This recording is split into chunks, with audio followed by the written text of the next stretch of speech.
In topic 2 of energy, you will learn about how energy can be transferred from one object to another, or how it can be transformed from one type of energy into another type of energy. Sometimes energy is passed from one object to another. This is known as energy transfer. For example, when you kick a soccer ball, kinetic energy from your foot is transferred to the ball, causing it to move.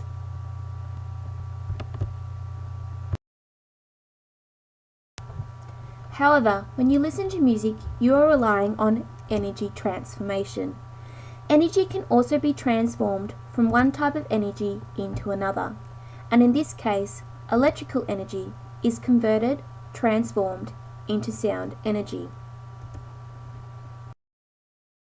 Sometimes a number of different energy changes can happen all at once. Let's say you accidentally knock a glass off the bench. The glass initially has gravitational potential energy. When it is falling, this energy has changed to kinetic energy and some heat. When it hits the floor, some kinetic energy is transferred to the pieces of glass that break and fly in different directions, and some kinetic energy is converted into sound and heat. Let's look at another example. When watching TV, electrical energy is transformed into light and sound energy, what you see and hear. However, have you ever noticed that over time your TV gradually starts to get hot? Some of the electrical energy is converted into heat energy as well. The law of conservation of energy states that energy is never created or destroyed. It can only be transferred from one object to another, or transformed into another type of energy. Let's look at a model that will help you understand this concept. Most of you will be familiar with the pendulum. A pendulum is a mass attached to a rod or rope that swings back and forth repetitively.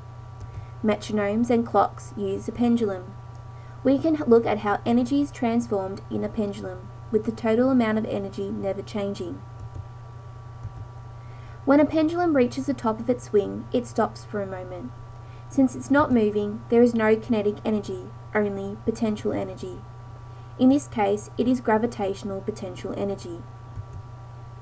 As the arm of the pendulum begins to move, that potential energy is being transformed into kinetic energy.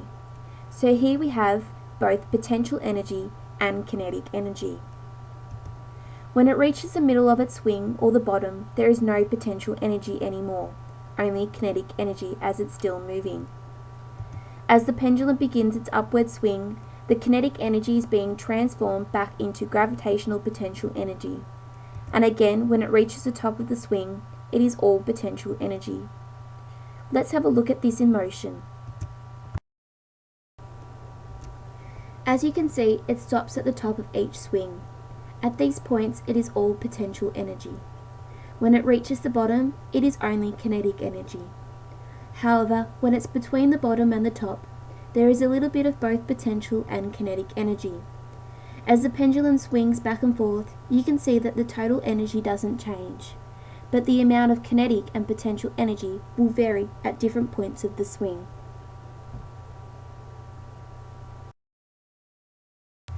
I want you to have a think about this next scenario. You have the following items: a battery, some wire, and a light bulb. What I'd like you to do is to create a flowchart of the setup where the battery, wire, and light bulb are all connected, and how the energy is transferred or transformed throughout that system. So have a think about what kind of energy is stored within the battery. What does it change to when it travels through the wire? And what that energy is when it's transferred to the light bulb. There is a certain type of energy that is released in the form of light, but there is another type of energy that is also released. Have a think about what type of energy this could be. Then draw a flowchart to represent the energy transformation in this example.